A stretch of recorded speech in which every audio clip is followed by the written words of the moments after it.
¿Recuerdan el domingo pasado que estuvimos hablando acerca de ser qué? Embajadores. A ver, ¿qué era? A ver, de vuelta. Embajadores. Muy bien, hoy vamos a seguir un poquito con el mismo tema. Vamos a leer en Jonás, nuevamente, en el libro de Jonás, capítulo 3. La vez pasada leímos el capítulo 1. Y en esta ocasión el capítulo 3, versículo 1 y 2. Jonás, a ver si está aquí. Jonás capítulo 3. Ahí está. Sí, a ver, leemos juntos versículo 1 y versículo 2. Vino palabra de Jehová por... Vamos de vuelta. Vino palabra de Jehová por... Segunda vez a Jonás diciendo... ¿Qué dice? ¿Qué dijo? Vamos, dígalo. Levántate y ve a Nínive, aquella gran ciudad, y proclama en ella el mensaje que yo te diré. Cuando vimos el domingo pasado y veíamos que el Señor le había dado una misión a este hombre, a Jonás, en el cual lo hemos puesto con el título de que era un embajador por las características de lo que significa ser un embajador. Un embajador es una persona enviada como mensajero de un líder, de un rey, de un gobernante. Es un representante oficial. Tiene que cumplir con una misión, no en su tierra, sino llevarlo para afuera, para otro lugar. Y el domingo pasado habíamos escuchado acerca de Jonás en el capítulo 1. En el cual le dice palabras muy similares a lo que acabamos de leer, que es del capítulo 3, en lo cual le da una orden precisa a Dios a Jonás, bien clara, y le dice, levántate, ve y predica de lo que yo estoy por hacer. Pero ante esa directiva de Dios, la decisión que toma Jonás no fue la de ir y hacer lo que tenía que hacer, sino Dios le dijo, anda y predica en Nínive, que yo voy a destruirlos, y él hizo todo lo contrario, y vemos que él huyó del llamado de Dios. Sobre todo aclara ahí y dice con textuales palabras de la presencia de Dios. Y ese querer huir del propósito lo llevó al borde de la muerte, ¿sí? Y no solo él, porque eso hablamos, que todas las decisiones que tomamos no solo nos afectan a nosotros, sino también afectan a los que nos rodean. Por lo tanto, no solo casi muere él, sino también los que compartían el mismo barco de la desobediencia de Jonás, ¿sí? O sea, él parece que los cargó a todos en su mismo barco de desobediencia. En vez de ir a Nínive, él fue al lado contrario, tomó un barco a Tarsis y quiso escapar de lo que Dios le había pedido que haga. Cuando él de repente reflexiona, reconoce delante de los demás, reconoce que él estaba en desobediencia, entonces él dijo, antes que esta tribulación, antes que esta tormenta nos mate a todos, échenme al mar, porque así se les van a terminar sus problemas. Y los demás, muy buenos ellos, dijeron, bueno, vos sos el problema, al mar. Fue echado al mar. Y cuando fue echado al mar, que podría haber, lo más probable era que se muera ahogado Jonás, Dios también tuvo misericordia de él y lo rescató. ¿Pero cómo lo rescató? Enviando a un pez muy, muy grande y que se lo tragó. Y estuvo en el vientre de ese pez durante 3 días y 3 noches. Y durante esos días no tuvo otra cosa que orar y ayunar. ¿No les parece algo muy parecido? ¿Vieron esos programas cuando dice hay similitudes con la vida real? ¿Sí? Cuando no hiciste las cosas que tenías que hacer, cuando tenías que hacerlo y Dios lo dijo, ahora es el tiempo de habilitación para hacerlo, después como seas, todo el tiempo nos llegan mensajes a nosotros diciendo, ya no sé qué más hacer, me voy a poner a ayunar, a orar y ayunar, siendo que tendría que ser la primera opción. Y él la puso en el vientre del pez, reflexionó. Y muchas veces parece que estamos en el vientre de algún pez, en el cual recién decimos, bueno, ahora voy a orar y ayunar, a ver si Dios, como Él hace milagros, confundiendo todo como si fuera con una varita mágica y todo lo que aprendimos de las películas de Disney, que hace y se terminó todo. Y no es así. Pero aquí el destino de Jonás era ser un embajador. Acá el destino de Jonás era ir y hablar lo que tenía que hablar. Entonces, esta tremenda experiencia que pasó, consecuencia de haber sido rebelde, no tenemos que explayarnos para saber, todos sabemos que toda rebeldía trae consecuencias, que la pagamos. Entonces, ante una directiva de Dios, él hizo lo contrario. Y entonces en el capítulo 3, como recién leíamos, ¿puedes poner el primer versículo, por favor?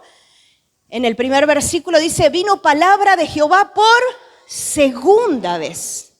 Tuvo que volver a hablarlo. Jonás, ahora entendiste.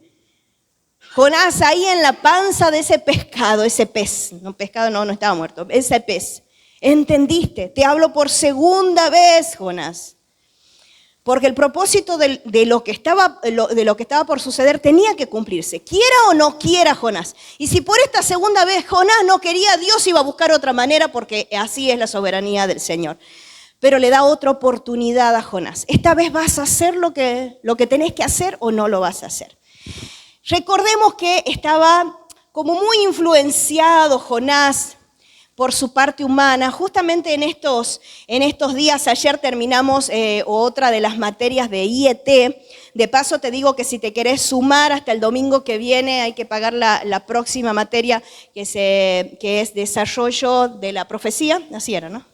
Y este libro anterior que estuvimos viendo de teología era acerca de profetas mayores, que vimos de la vida de Isaías y de la vida de Ezequiel. Espectacular, no saben lo que se pierden los sábados, es impresionante.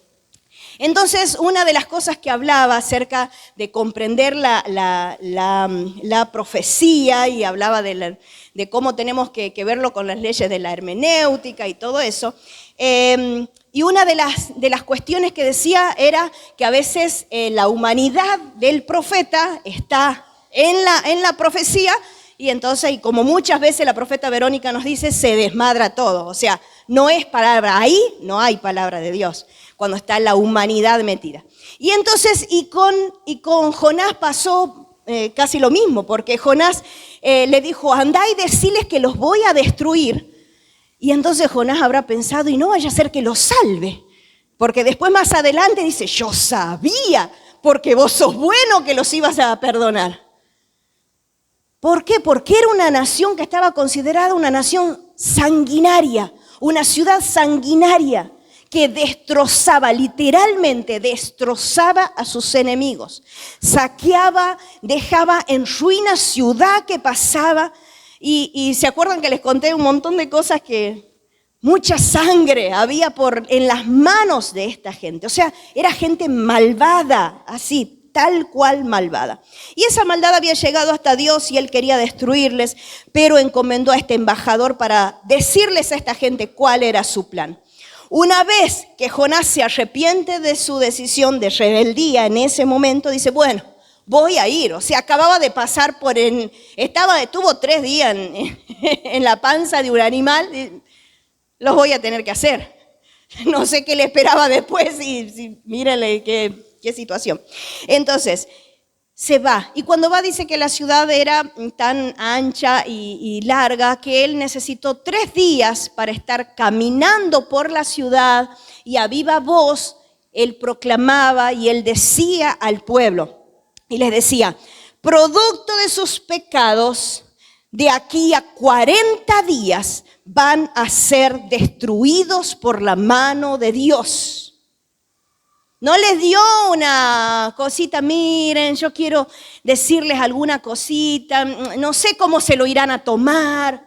Es esa cuestión protocolar que a veces decimos nosotros, ¿viste? Que hacemos porque nos conocemos. Yo con cada uno que se acerca, como lo conozco, sé por qué lado le voy a decir para que su cuestión de sensibilidad y de tanta cosa que tienen adentro no se sientan mal, pero él no. Él les dijo, de aquí a 40 días van a ser destruidos, porque son pecadores ante los ojos de Dios. Así. Y el asunto, para sorpresa de Jonás, para sorpresa nuestra, no, porque me imagino que todos ya habrán leído el libro de Jonás. O hay alguno que dice, Jonás, ¿había algo así en la Biblia? Yo me acordaba de uno que tragó, pero de ahí nada más. Bueno, te cuento lo que pasó en la historia. Para sorpresa de Jonás, la gente, esta gente mala en extremo, sí creyó lo que les estaba diciendo Jonás. Con un día de prédica, ay Señor, dijo. Bastó 3 días nomás que les diga y ya está. Qué bueno sería eso. Qué bueno sería, pastor, o no, usted hace 50 años que está predicando. Estaría bueno que con 3 días, chao, diga, se terminó el pecado y ahora, listo. Qué bueno sería para todos. Y esta gente le creyó a Jonás, creyó en eso de que Dios iba a hacer y se arrepintieron. Y primero desde la cabeza, porque todo parte desde la cabeza. Se arrepintió el rey y de ahí para abajo todos los demás. Y en el versículo 7, por favor si pueden ponerlo, 7, 8 y 9. 7, dice así, e hizo proclamar y anunciar en Nínive, estoy hablando del rey, por mandato del rey y de sus grandes, diciendo, hombres y animales, bueyes y ovejas, no gusten cosa alguna, no se les dé alimento ni beban agua, sino cúbranse de cilicio, hombres y animales, y clamen a Dios fuertemente. A ver, diga, y clamen a Dios fuertemente, y conviértanse cada uno de su mal camino, de la rapiña que hay en sus manos. ¿Quién sabe si se volverá y se arrepentirá a Dios y se apartará del ardor de su ira y no pereceremos? Eso fue lo que el rey con todos sus súbditos y todo el pueblo decidió, arrepentirse y viendo a ver si por esas cosas Dios se apiada de nosotros y no nos destruye. Entonces ellos, ¿qué hacen? Declaran ayuno, oración para pedir perdón por sus pecados, se visten de cilicio. Lo que estas personas hicieron es mostrar lo que pasaba aquí adentro hacia afuera. Dieron señales de lo que sucedía aquí adentro de ellos. ¿Qué es señal? Señal es una marca, un gesto, un signo, un medio que alguien informa o advierte algo sobre algo. Eso es señal. Si usted llega a la esquina y ve un semáforo, y eso lo aprenden desde la primaria, o los chicos cuando andan en vehículos con uno desde más pequeñito lo aprenden. Si ve rojo, ¿qué hay que hacer? Detenerse. Detenerse, diga detenerse. El verde, ¿para qué? Para avanzar. Y el amarillo es precaución, no es para pasar a 1000 por hora como hacen algunos, cercanos y lejanos. Es una señal, una advertencia para regular el tránsito. Amén. En una época, fue antes de la pandemia sobre todo, que se vio muy claramente como que había 2 bandos en los cuales unos usaban muy abiertamente, y todavía veo, sobre todo en Buenos Aires, que siguen usando un pañuelo verde, y otros se ponían para contrarrestar esa ideología un pañuelo celeste. ¿Se acuerdan o no? Entonces veías un pañuelo celeste, inmediatamente se te cruzaba por la vida, ¿o no? Veías un pañuelo verde, por la muerte, ¿o no? Era automático porque era una señal, algo visible. Si alguien ve en una persona adulta un anillo en la mano izquierda, en el dedo anular, ¿qué significa? Más les vale a los casados que lo usen, ¿no? ¿Los casados lo usan? ¿O hay algún casado que no está usando acaso? Porque es una señal de compromiso eterno. Porque algunos, viste, no, que me queda mal, que se me hinchó el dedo. Si yo tengo así los dedos, ya no tengo los dedos cuando tenía 20 años, pero el dedo sale y el anillo sigue quedando ahí. Sigue quedando, y no hay manera ahora que salga. Es una señal. ¿Vos tenés tu anillo? Ah, sí, vale. Porque el anillo en ese dedo, ¿verdad? Anular. Algunos no contestaron nada, algunos casados, ¿Qué es? Es una señal de que estás casado, comprometido para toda la vida hasta que Cristo venga a buscar a alguno. Entonces, muy bien. Si te haces un análisis el otro día, Isabel, ¿dónde está la Isabel? Isa, allá está la Isabel. La Isabel me dice, te voy a ir a buscar a las 7:30 de la mañana. Así a los prepos. Ustedes la conocen, tan amorosa que es ella para decir las cosas. Yo la amo y yo sé que ella me ama, porque si no, diría, pero esto, te voy a buscar a las 7:30 y te vas a hacer los análisis. Ah, bueno. Está bien, si vos lo decís, está bien. ¿Por qué? Porque en un análisis vos te das cuenta, de repente ahí detectan alguna señal, el médico, algo está pasando, algo está sucediendo. Y cuando la gente esta de Nínive escuchó lo que proclamaba Jonás y creyó en eso, entonces se vieron algunas señales de lo que ellos creyeron aquí adentro de su corazón, ¿sí? ¿Qué hicieron? Declararon ayuno, o sea, una señal de quebrantamiento. La palabra nos asegura y nos dice, si hay algo que no puede ser quebrantado, hace ayuno hasta que suceda. Así que algunos aquí tendrían que estar así de flaquitos hasta que pase el ayuno, hasta que se quebrante y se termine de una vez por todas tantas maldiciones generacionales que vienen trayendo. Amén. Entonces, esta gente entendió eso y declararon ayuno, una señal visible de que había quebrantamiento en sus corazones. Otra de las cosas que hicieron, dice que ellos clamaron. Y cuando uno ve en el profeta, cuando dice, clama a mí y yo te voy a responder.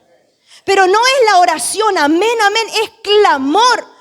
Cuando uno pide ayuda, ¿cómo dice? Ayuda, por favor. ¿Cómo haces? Gritás. Con los chicos eso es algo tan normal que los chicos lo primero, ayuda. Y parece como que, y la sale la madre así, como muriéndose en el camino y no les pasa nada, capaz que... Sí. El padre también dice, bueno, puede ser algunos, sí, ¿por qué no? No vamos a poner el papel, pero bueno. Clamar, una señal de súplica, ¿sí? Necesitamos, Señor, te necesitamos, Señor, te necesito. Mi hogar te necesita. Mis hijos necesitan ver la luz en su mente corrompida. Te necesitan, te clamo, te necesito. Eso. No solo venir a la iglesia y esperar que otro ore para yo decir amén, amén, amén. Eso no es súplica, eso no es clamor. Clamor es hablar desde las entrañas. Es gritarlo si tenés que gritarlo, para que las potestades y todo lo que nos rodea y que está haciendo y que está tramando contra nosotros y nuestra familia, escuchen que yo creo en el Señor Todopoderoso, Jehová Sabaoth de los ejércitos. Gritar y clamar, creo en Él, yo creo en Él, así. Entonces el clamor es una señal de súplica. Y después otra cosa dice que se vistieron de cilicio. ¿Vieron que dice así el verso? Se vistieron de cilicio. ¿Qué será de celeste? ¿De qué será del cilicio? El cilicio era una vestimenta básica de lana de animal para dar una señal que se estaba arrepentido. O sea, ellos andaban caminando, se sacaron sus trajes. El rey se sacó su traje. O sea, toda la apariencia exterior quedó por el piso. No había apariencia que muestre, la mejor cara, la mejor pintura, la mejor pilcha. Todo bien. Y adentro muertos, como Jesús mismo predicó y dijo, son sepulcros blanqueados. Todo bien por afuera pintado, pero adentro hay muerte. Y aquí ellos se sacaron las apariencias. ¡Hola, Concepción! ¡Hola, Tucumán! Gente careta. Estoy hablando de todos, me incluyo. Se sacó las apariencias para decir, yo me arrepiento. Me visto de cilicio y se nota mi arrepentimiento. Se nota mi arrepentimiento. Amén. Una señal. Y otra de las cosas que dice, que habla de que, a ver, lo leo acá al verso, que dice, y conviértanse, dice, clamen a Dios fuertemente y conviértanse cada uno. O sea, el rey daba una orden, por favor, conviértanse del mal camino. Por favor, cambien su manera de vivir, por favor. Dice, conviértanse cada uno en su mal camino y de la rapiña. ¿Vieron que dice así, de la rapiña? ¿Y qué es la rapiña? La rapiña tiene que ver con la violencia. Sácate lo violento, sácate el orgullo, sácate la vanidad, sácate la mentira, sácatela. Todo eso que te hace daño y que te ha llevado al límite de estar como estás hoy. La cobardía, la incredulidad, sácate todo eso. Y den señal, es una señal de haber cambiado la manera de vivir. Y cuando uno lee, por ejemplo, me recordaba de este pasaje en Lucas capítulo 3, cuando comienza ahí ese capítulo y empieza hablando de lo que estaba pasando Juan el Bautista, lo que hacía Juan el Bautista en ese momento y que de repente la gente se acercaba, ¿qué este hombre, qué está diciéndonos? O sea, toda la religión que primero nos habían impuesto, viene este hombre y nos habla con otras palabras y la gente se acercaba y los sacerdotes y los fariseos y el pueblo se acercaba y les decía, arrepiéntanse, generación de víbora, les decía, o sea, arrepiéntanse. Pero no solo eso, sino demuestren que con su forma de vivir se han arrepentido de sus pecados y han vuelto a Dios. Otra versión dice, den frutos de arrepentimiento. Porque el arrepentimiento no basta solo con decirlo, hermano. Eso es un principio del cristiano. No del que congrega, sino del cristiano. Que se nota que hay arrepentimiento. Porque arrepentimiento es algo básico que uno aprende, que es dar la vuelta a 180 grados y decir, no lo hago más. Entonces dice, den frutos, que se note que se han arrepentido. Estamos hablando de señales.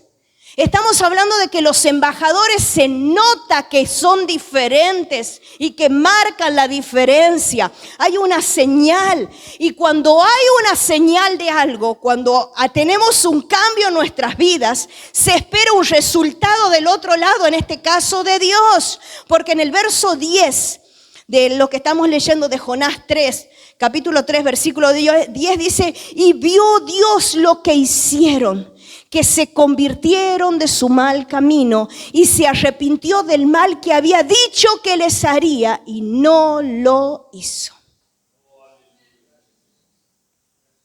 Él es el único que puede decretar algo en soberanía y decir se hace así y después decir no, se hace así. Es el único. Y eso pasó aquí. El Señor había hecho un plan de destrucción. Y ante el arrepentimiento, porque con un corazón arrepentido Dios no se niega, un corazón humilde y quebrantado Dios no se niega, es parte de su esencia. Y se arrepintió, dice, del mal que había dicho que les haría y no lo hizo, no les hizo nada. Entonces, después de este mensaje del embajador, Dios vio las señales de cambio y transformación y Él cambió de parecer y les perdonó. Y pensaba en esto, en los embajadores, y seguimos hablando porque este es el tema principal de los embajadores, de los diplomáticos del mundo. Cuando uno vio que hace poco terminaron los Juegos Olímpicos, ¿sí? ¿Vio alguna vez alguna cosita de los Juegos Olímpicos? Es la élite deportiva, son los más capos de los capos del mundo, ¿sí? Entonces, esta gente cuando va de los diferentes países van con su representación, o sea, desde su traje, ¿vieron cuando los presentaban? Y cada uno iban algunos con sus trajes típicos, otros más chetitos, otros con diferentes colores, representando a su país. Iban con credenciales que no se las podían sacar para nada. Había lugares que ellos podían ir y lugares que ellos no podían ir como olímpico, como gente elite, no podían. E incluso con algunos que se mandaron, algunos que no siguieron las reglas, guardando su compostura y lo que tenían que ser, los agarraron, vuelva a su casa. No es parte de este grupo de elite. Porque los embajadores marcan una diferencia, hay una señal visible de que son diferentes, de que hay algo que los distingue entre los demás. El embajador tiene un tipo de jerarquía, porque vienen en nombre de alguien. No se manda solo, el embajador no se manda solo. El embajador va en nombre de alguien. Y este Jonás era el enviado, el mensajero, el embajador de Dios. Y dio señales y con su vida y después de todo lo que pasó, con esa experiencia, y habló, y la gente de ese lugar que iba a ser destruido al final hizo cambiar el parecer de Dios, hizo cambiar el pensamiento de Dios hacia ellos, porque se arrepintieron de corazón y dieron señales. Y nosotros, hermanos, ¿cómo nos estamos vistiendo como embajadores? ¿Cómo vinimos esta semana? ¿Cómo empezamos septiembre? ¿Cómo seguiremos? ¿Cuál es la señal que estás dando que sos un embajador de Cristo? Que eres un cristiano, que con tus faltas, tus errores, como nos presentamos hoy ante el Señor. Había una canción, una de las canciones que estaban cantando, creo que es Eres mi gozo, y dice, en ti todo es nuevo, borras mi pasado, ya no hay tristeza, tú eres mi gozo, Dios. Dice, borras mi pasado, y ese mismo pasado puede ser el que dejaste hace 2 horas antes de salir de tu casa. Ese puede ser tu pasado. Y hoy estás aquí, decís, desde aquí en adelante es otra cosa, es mi futuro. Ese es mi futuro como embajador. Es mi futuro como cristiano, es mi futuro como el ministro de lo que Dios me ordenó hacer. Soy la persona obediente que Dios me dijo que sea. Y que ahora cuando llegue a mi casa voy a estar vestido de otra manera. Voy a dar frutos de arrepentimiento, frutos de amor, frutos de lo que el Señor quiere para mi vida. Voy a destacarme entre los demás, y ya esto lo hablé el domingo pasado, no estoy hablando de soberbia ni de orgullo, sino del amor de Dios y reflejado a través de nosotros. ¿Por qué eres conocido, hermano? ¿Por qué somos conocidos? ¿Cómo nos conoce la gente? ¿Cómo quién? Dicen nuestro nombre y a la par, ¿qué dicen de nosotros? En especial aquí que los tucumanos somos... Bueno, el argentino de por sí es como esa cuestión de poner apodo, ¿verdad? Busca la cosa. La otra vez cuando vino la profeta Verónica hablaba acerca de eso. Yo le decía a Luis, ¿no viste el video ese cuando dice los apodos de los muchachos que van al fútbol? ¿Cómo me mataba de risa, por Dios? Cada cosa que les decían. Le decían, Rafa, tal cosa. Sergio, tal cosa. Isaías. ¿Cómo somos reconocidos, hermanos? ¿Qué dicen de nosotros? No estoy hablando del dedo acusador de eso que tarde o temprano Dios hace justicia, de eso no, porque las palabras dañinas que alguien las puede decir, se habla, el aire es gratis y después se la arregla con Dios y no es verdad, de eso no hablo. Pero hablo de lo justo, ¿qué dicen de nosotros como embajadores, como cristianos? Como aquel que me vine a sentar un domingo acá en la iglesia, que en vez de ir a la kermés, no sé, todo lo que hay ahí en la plaza, el tierral en la plaza Iber, yo paso nomás y miro ahí, ya empiezo a estornudar. Pero en vez de estar ahí o estar tomando mate con la comadre que vino y que justo, me vine porque es el domingo, el día del Señor. Porque dijimos que hay ungimiento con aceite, porque sabemos que cuando estamos juntos en armonía, dice la palabra, allí es donde envía Dios bendición y vida eterna. Lo hice para que no sea como dijo el apóstol Pablo, no sean como esos que se acostumbran a no venir a la iglesia. Miren, desde el apóstol Pablo pasaba eso.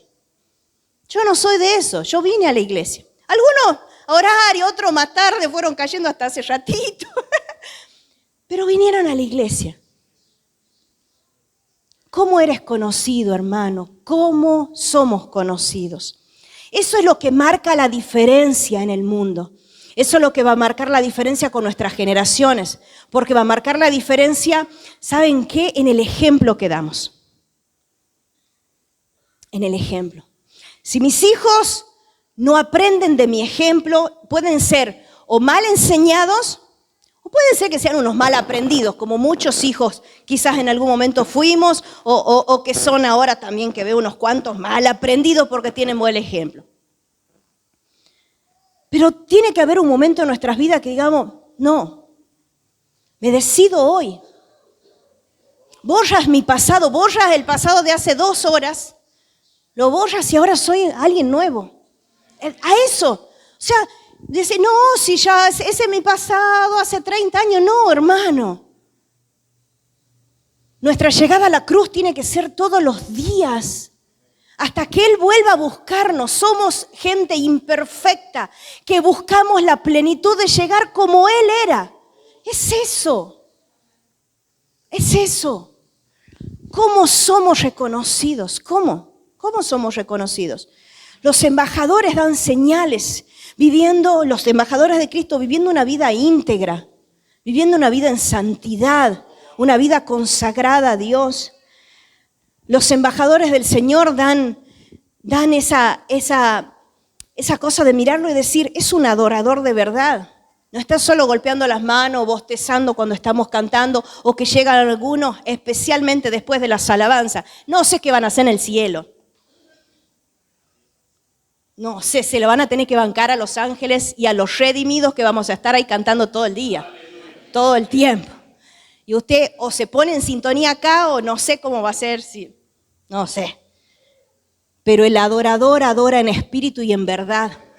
Esos que busca, porque Dios dice, está buscando verdaderos adoradores que le adoren en espíritu y en verdad. Esos son embajadores, adoradores con su vida.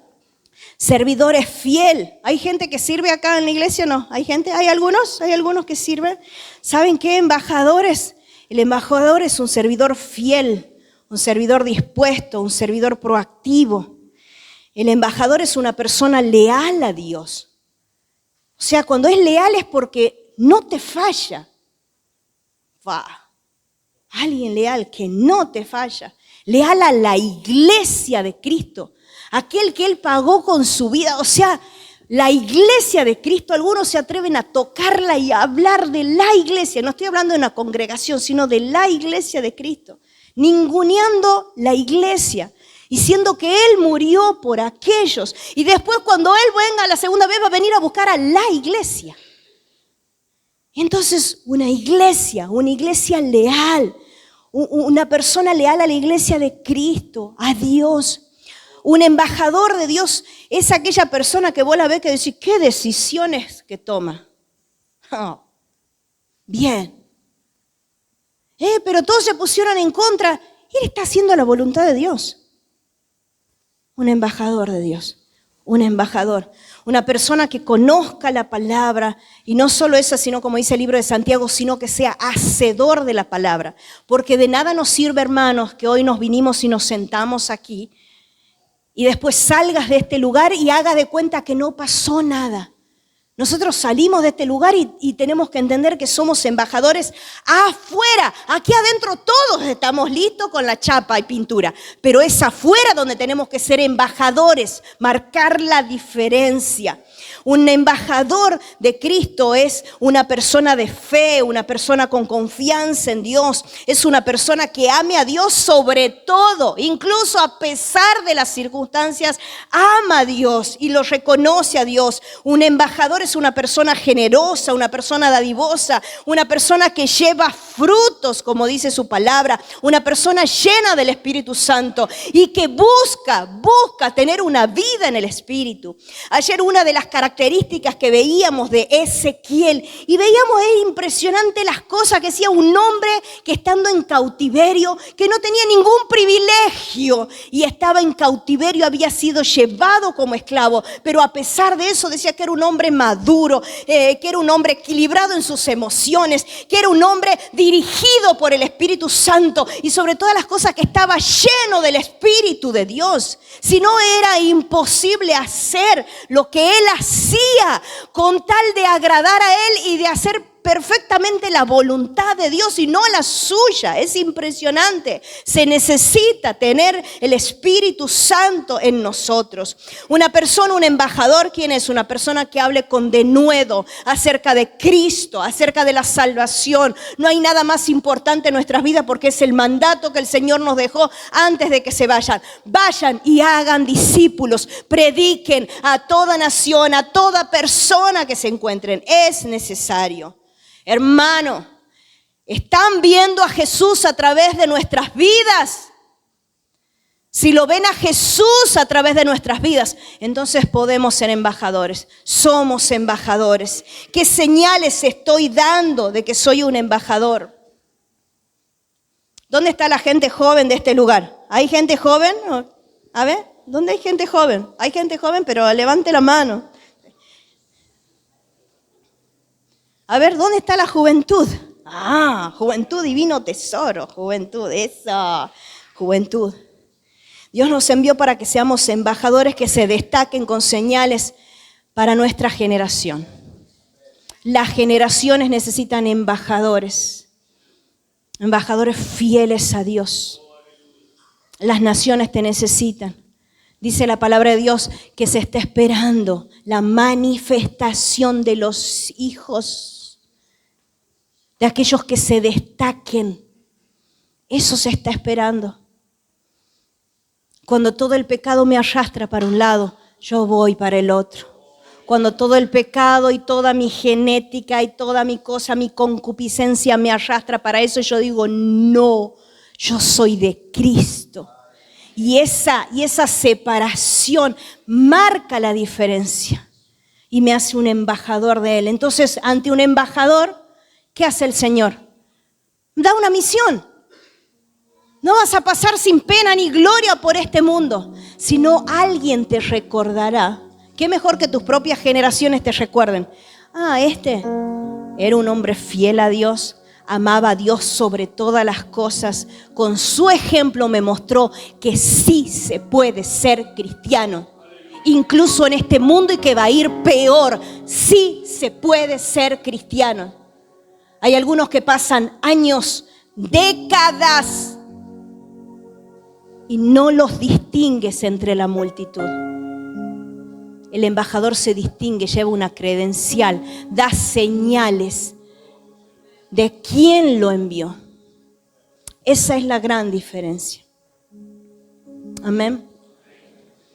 Yo quiero que el Señor encuentre en mí así, que dé señales de que decir, todavía puedo seguir confiando en Natalia. Todavía puedo seguir confiando y puedo darle todavía esta misión. Aunque se sienta incapaz, aunque se sienta... Sé que puedo hacerlo. Porque me está dando señales de que sí puede. Y la principal señal, confía en Él. Y es obediente a Él. Y después lo demás, la capacitación, viene del Espíritu Santo. Pero el Señor quiere embajadores. Embajadores. Esta noche es para gente diferente. Es para gente que de verdad se quiere destacar. Ya basta de lo mismo. Que de verdad se quiere destacar. Entre muchos, entre multitudes, entre tu familia, entre donde estés. Aquí dentro de la iglesia. Porque en la iglesia, si bien parecemos todos lindos, pero cuando uno discierne en el Espíritu vas mirando personas que se destaquen entre... Que el Señor diga, es Él. Que es ella. Amén. Así que este mensaje es para ellos. Es para esa generación. Y cuando hablo de generación, no hablo de una edad limitada, sino de decir, yo quiero ser. Y vuelvo de vuelta con el lema hermoso que el Señor nos ha dado y la palabra rema para esta casa, de ser una generación vanguardia. Tenemos que ser diferentes. Hay que ser diferentes. No nos queda de otra, hermanos. No nos queda de otra. Amén. Oremos allí donde está y después vamos a estar orando. Gracias, Señor. Gracias por hablarnos. Gracias, Señor, por tu palabra sembrada en nuestros corazones. Gracias, Señor. Gracias, Espíritu Santo. Gracias, Señor.